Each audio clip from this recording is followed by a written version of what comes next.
the next speaker that will come is, I think, the most well-known people in France in automotive. Everybody knows Rémy Bastien. I don't want to ask the question, who don't know Rémy Bastien, because I will detect people not working in automotive. Rémy Bastien started his career in 1982. He's an engineer of Arts et Métiers Lyon, if I understand well, and he made his career at Renault.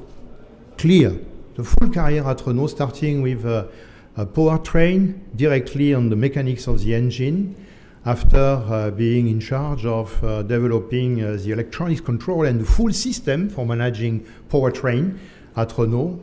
Gasoline, diesel, everything was managed in the team of Rémy Bastien. Later, Rémy took the responsibility in the R&D organization of in research and innovation. He was the vice president of research and innovation at Renault. And recently, in order to really use his talent and experience, he became the vice president of automotive prospective. That means that he has looking to the future in a long manner. So, in addition to this, Rémy is also president of VEDECOM. VEDECOM is one of the most famous laboratories in France for véhicules décarbonés et communicants. And this laboratory is very involved in what we discuss about the topic of autonomous vehicle and connected car. And he's also in the board of FISITA. FISITA is a worldwide organization for automotive engineering. So, Rémy Bastien, if you ask something about Renault, can answer to all your questions. So I have invited this friend, and it's a special also invitation for you, Rémy, in addition to this. We are celebrating this year the 40th anniversary of the creation of one company that was called Renault Bendix Renix in Toulouse, and this company was the foundation in France of the automotive electronics, and we are lucky because this company was located here in Toulouse. So I see in this plenary people that was directly involved in the creation of this company, and I've been personally also working with them. So we don't have a special cake with candles, because many candles, 40. Many candles, but the earth is with you, Rémy.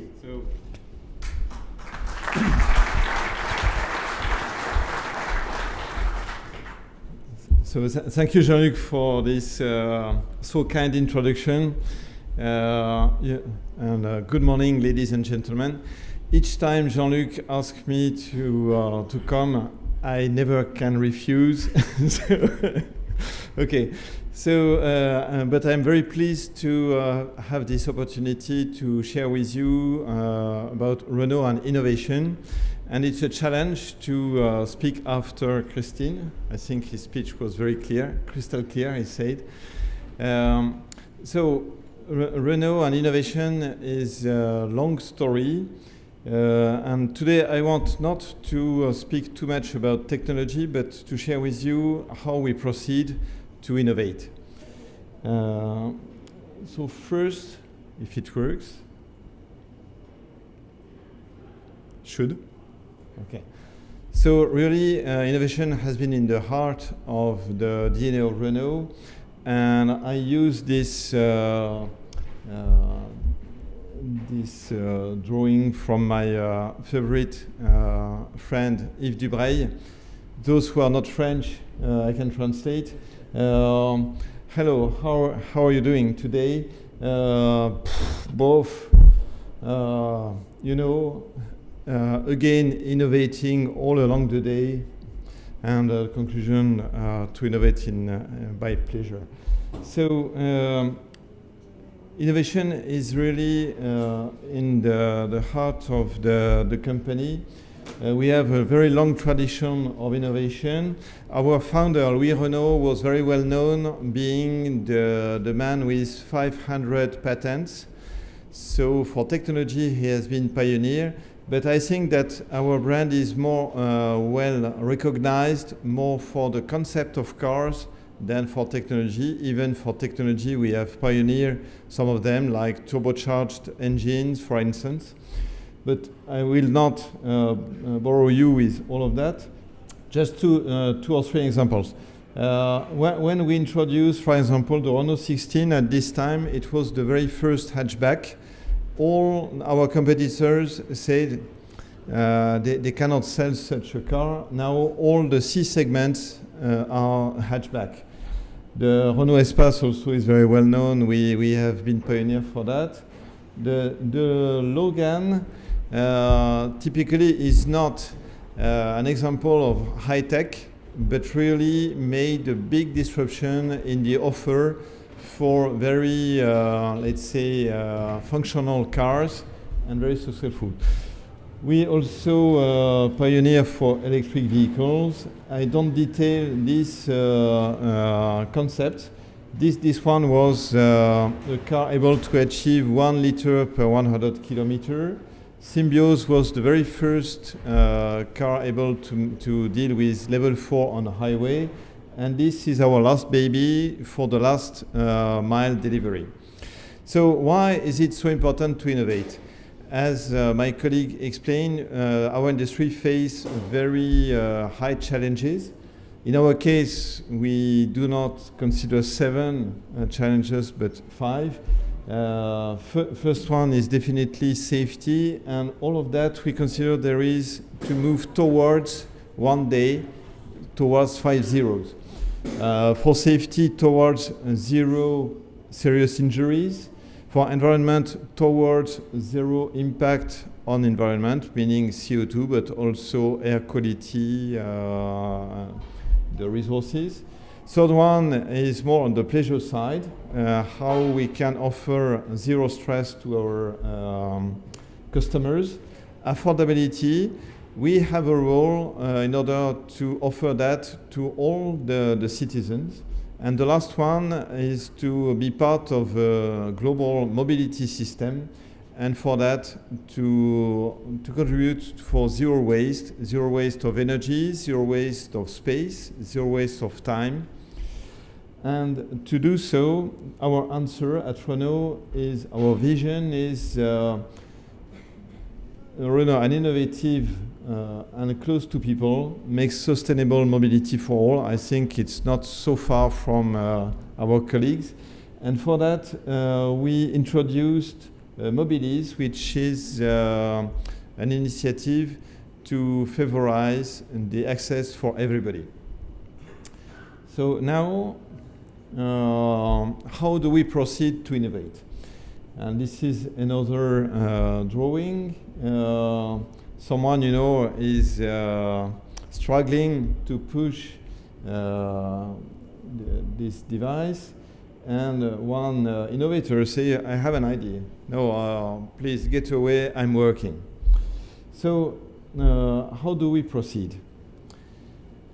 We definitely have, as all our competitors, 3 technology pillars. I don't want to go more in detail. I think Christine said the same. We all are involved in electric traction, connected and autonomous cars, and shared mobility and energy. But this is very important for our industry not to be disrupted by newcomers. And this is a big stake. If we do not move fast enough, there is a big danger. And the big point also mentioned by Christine is we have to leave our traditional field of making cars, but to consider the global ecosystem. For electric traction, it's absolutely crucial to consider the system of system and bridge with our colleagues of energy. For automated cars, also to consider how we balance the intelligence between the car and the infrastructure. And of course, for connectivity, to have the right connection with our colleagues of telco. And to do so, the way we try to innovate rely on 4 main levers. I will not cover all of that, but I will illustrate by an example of each. First one is to really understand what are the big trends in our world, economic world, and also the world of humans. The second one is to favorize the creativity inside our teams. Innovating means risk, so very important to have a strong interaction with the top management. They will take the risk, so it's important for them to understand what they can earn for the company for that. And this is absolutely key to have good sponsors to take this risk. And finally, in order to have all the means to innovate, it's absolutely essential to cooperate. So I will just illustrate by one example of each. First one will be our innovation community. The second one, I will explain our team LCI, in French, Laboratoire Coopératif d'Innovation. For the risk-taking, I will illustrate by our last initiative to create a corporate venture. And for cooperation, I will show you the landscape of cooperation. So our innovation community was born in 2009, and the way we proceed was to invite different key people from many other sites.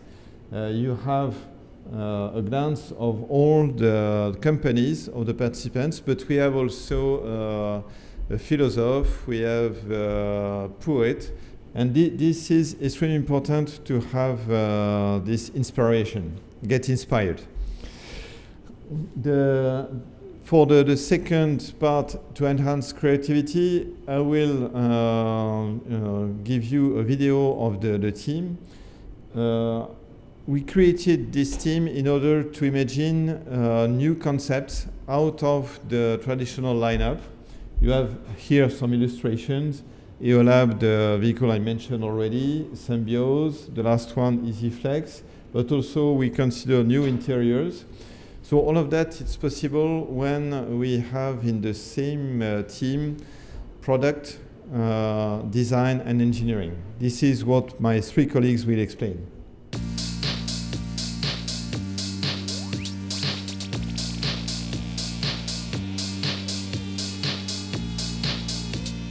Gilles Lallemand, homme extravagant, c'est l'ingénieur de l'équipe. Patrick Le Charpy, c'est notre séducteur, mais c'est lui qui porte l'émotion de nos projets, puisqu'il porte le style. Serge Mouang, c'est l'homme du produit, c'est l'ami du client. Le LCI, c'est une cinquantaine de personnes, des trois métiers que nous sommes, produit, ingénierie et design. Le LCI, c'est tout simplement une façon d'entretenir l'audace de l'innovation de Renault dans l'entreprise. On a deux types de projets. On a des projets qui sont des projets en rupture, on est là pour ça, et des projets qui sont des projets qui vont fédérer les meilleures compétences de l'entreprise. On travaille en moyenne par an sur 7 projets, et chaque projet dure environ 1 an et demi, 2 ans. Les avantages de travailler en boucle courte au produit, c'est tout simplement la capacité d'aller voir rapidement des experts. C'est la capacité aussi de répondre plus vite et d'être sûr qu'on arrive avec de la fraîcheur dans la réponse que l'on donne pour les équipes qui vont travailler avec nous. Au-delà de travailler en boucle courte, on travaille en fait ensemble. On est dans une dynamique, et on est dans une dynamique parfois de deux qui se challenge, ou de deux qui se challenge, qui challenge le troisième.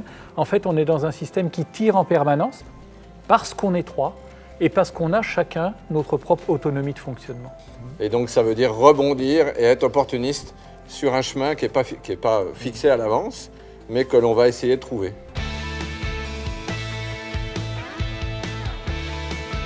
Tout est ouvert. Au LCI, tout est ouvert. Rien n'est impossible, il n'y a pas de tabou. Je vous donne un exemple. Lorsqu'on va à la rencontre d'un client à l'international, ça peut être le Brésil.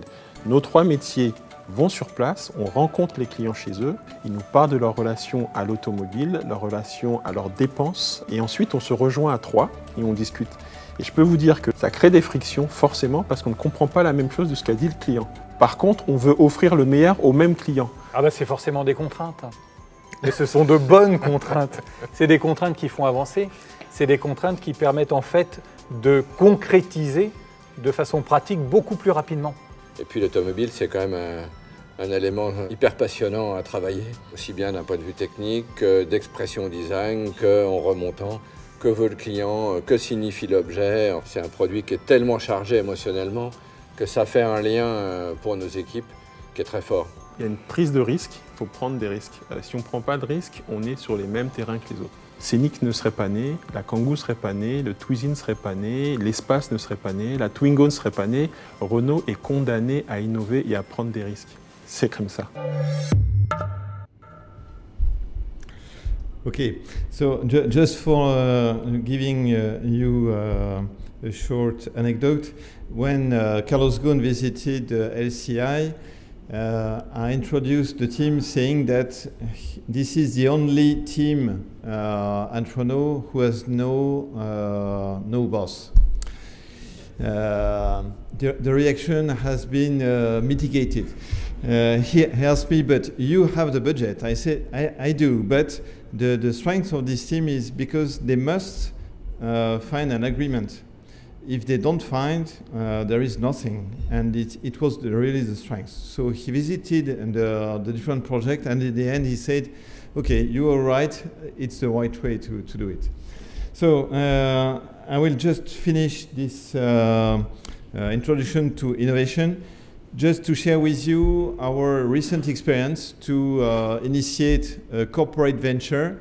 And before we launched that, I knew the venture capital who tried to find the next unicorn. The corporate venture is different. This has been launched by, if I'm correct, by Intel and also GE. The point of this company was they knew that internally their research and development team were in some words blocked by their legacy. So they wanted to have an opportunity to get new inspiration from a small team of startups. So the motto of corporate venture is not to find the next unicorn, but to feed the strategy. And we initiated Alliance Venture early 2018. The three companies of the Alliance are involved, Renault, Nissan, and Mitsubishi. And we have 1 billion on 5 years. Last year we used our 200 million euro for the first year. And we work on 5 territories, no big surprise. New mobility, for sure, electric and clean tech, autonomous driving, connected and services, and also enterprise 2.0. How it contributes to the business. Each time when we select a startup, we want to make sure that it can address one of these 5 benefits, or the 5 if possible. Could be first to close the gaps with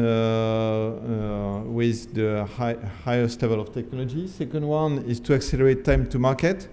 Third one could be the case to find resources or talents, to reduce cost, or to create new businesses. And each time there is a very strong interaction between the team of Alliance Venture and the deciders. When we started, we know that we are in competition also. So we tried to place this initiative to be attractive for the startups.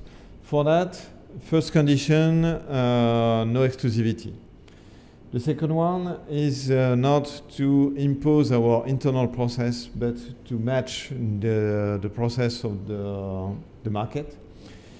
To offer them a unique entry point. You know, the Renault and the Alliance is a very big company, and for the startups, it's very important for them not to have to be in front of dozens of people, but with a clear, unique entry point. We appointed also a champion and a sponsor, meaning that if we invest in a startup, we intend to integrate that in our strategy. So it's very important to have someone who integrate the technology, and finally also to be fast enough, because the big companies has long processes when startups need to have fast answers. Yes or no, but quickly. Voilà. Yeah. And this works well because it's not only investment team. I will not explain all of that. I will just make a short description of this cross-functional team in order to ease the process with the startups. We connect the startup with our local labs. We have at this moment 4 of them.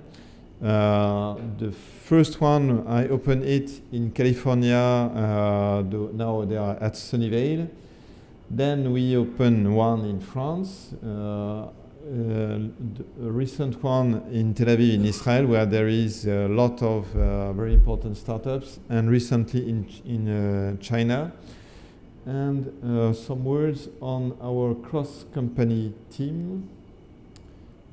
Yes. The point, if we want to enjoy the technology of the startups, it's very important to have dedicated people who can integrate that.